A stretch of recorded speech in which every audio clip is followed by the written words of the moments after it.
Assalamualaikum warahmatullahi wabarakatuh.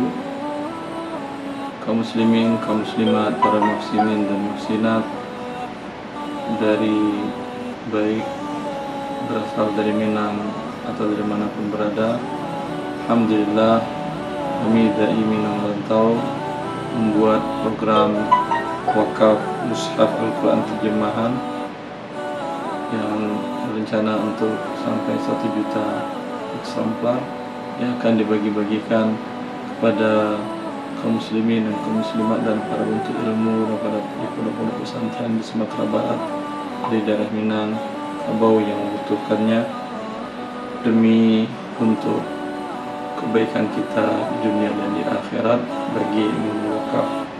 Rasulullah mengatakan, khairukum man ta'allama al-Qur'an wa 'allamah. Orang yang terbaik di antara kalian adalah orang yang belajar Al-Quran dan mengajarkannya.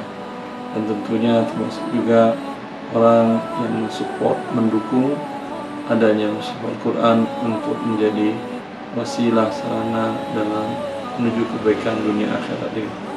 Semoga ini menjadi ladang pahala kita di dunia dan di akhirat, dan akan kita temukan balasan yang berlipat ganda di sisi Allah nantinya. Wallahu a'lam taufiq. Wassallallahu ala nabiyyina Muhammad wa alihi wa sahbihi wasallam. Assalamualaikum warahmatullahi wabarakatuh.